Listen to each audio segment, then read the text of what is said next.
And now we'll discuss question number 6. What are the duties of an agent? And as it is provided under section 211, 212, 213, 214, 215, 216, 218, and 219.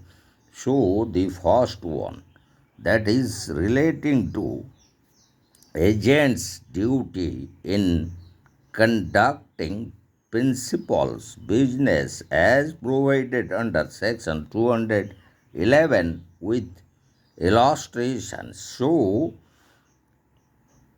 an agent is bound to conduct the business of his principal according to the directions given by the principal, or in the absence of any such direction, according to the custom which prevails in doing business of the same kind at the place where the agent conducts such business. When the agent acts otherwise, if any loss be sustained, he must make it good to his principal, and if any profit occurs, he must account for it as provided under section 211 of the Contract Act 1872, and those illustrations relating to this provision are that the first one, an agent engaged in carrying on for be a business in which it is the custom to invest from time to time at interest the monies which may be in hand omits to make such investment. A must make good to be the interest usually obtained by such investment. And the second illustration is that be a broker in whose business it is not the custom to sell goods of A on credit to C whose credits at the time was very high. C before payment becomes insolvent. B must make good the loss to A. And the second duty of the agent is skill and diligence required from an agent under section 212, and the illustrations relating to the second duty of an agent. An agent is bound to conduct the business of the agency with as much skill as is generally possessed by persons engaged in similar business, unless the principal has notice of his want of skill. The agent is always bound to act with reasonable diligence and to use such skill as he possesses and to make compensation to his principal in respect of the direct consequences of his own neglect, want of skill, or misconduct, but not in respect of loss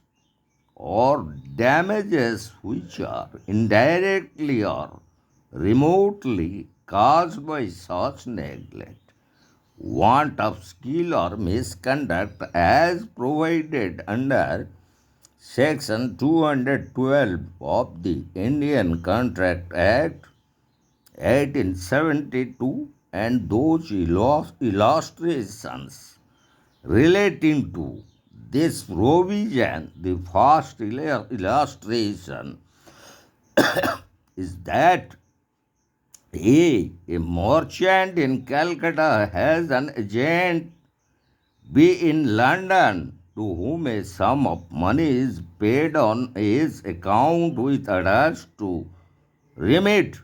B retains the money for a considerable time. A, in consequence of not receiving the money, becomes insolvent. B is liable for the money and interest from the day on which it ought to have been paid according to the usual rate and for any further direct loss, as for example by variation of exchange, but not further.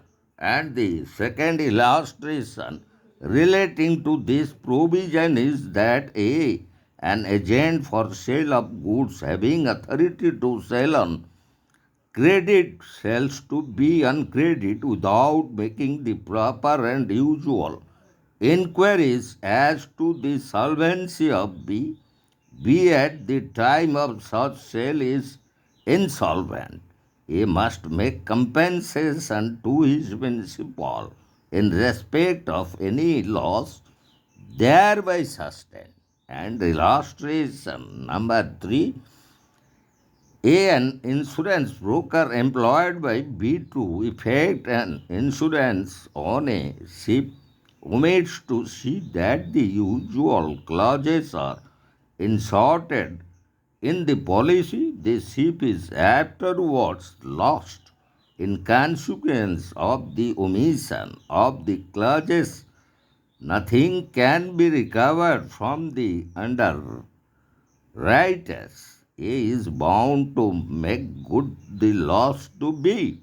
And the fourth illustration is that a merchant in England directs his agent at Bombay, who accepts the agency to send him 100 bales of cotton by a certain ship. B, having it in his power to send the cotton, omits to do so. The ship arrives safely in England. Soon after her arrival, the price of cotton rises. B is bound to make good to A the profit which he might have made by the 100 bales of cotton at the time the ship arrived, but not any profit he might have made by the subsequent rise. And the third duty is the agent's account as provided under section 213. So, an agent is bound to render proper accounts to his principal on demand, and the fourth duty of the agent is the duty to communicate with principal as provided under section 214 of the Indian Contract Act 1872. It is the duty of an agent in the case of difficulty to use all reasonable diligence in communicating with the principal and in seeking to obtain his instructions. And the fifth duty of the agent is regarding right of principal when agent deals on his own account in business of agency without principal's consent, and as it is provided under section 215 of the Contract Act. And the illustrations relating to this duty of an agent. So, if an agent deals in his own account in the business of the agency without first obtaining the consent of his principal and acquainting him with all material circumstances which have come to his own knowledge on the subject, the principal may repudiate the transaction if the case shows either that any material fact has been dishonestly concealed from him by the agent, or that the dealings of the agent have been disadvantageous to him as provided under section 215 of Indian Contract Act 1872, and as regarding the illustration, the first illustration is that A directs B to sell A's estate. B buys the estate for himself in the name of C. A, on discovering that B has brought the estate for himself, may repudiate the sale if he can show that B has dishonestly concealed any material fact, or that the sale has been disadvantageous to him. So, the very second illustration regarding that A directs B to sell A's estate. B, on looking over the estate before selling it, finds a mine on the estate which is unknown to A. B informs A that he wishes to buy the estate for himself, but conceals the discovery of the mine. A allows B to buy in ignorance of the existence of the mine. A, on discovering that B knew of the mine at the time he but the estate, may either repudiate or adopt this sale at his option. And the sixth duty of an agent is regarding principal's right to benefit gained by the agent himself dealing on own account in the business of agency as provided under section 216, and the very illustrations relating to this provision. So section 216 provides, if an agent without the knowledge of his principal deals in the business of the agency on his own account instead of an account of his principal, is entitled to claim from the agent any benefit which may have resulted to him from the transaction, and the very illustrations relating to this provision of section 216 is that A directs B, his agent, to buy a certain house for him. B tells A it cannot be bought and buys the house himself. A may, on discovering that B has bought the house, compel him to sell it to A at the price he gave for it. And the last duty, that is the agent's duty to pay sums received for principal, as it is provided under section 218.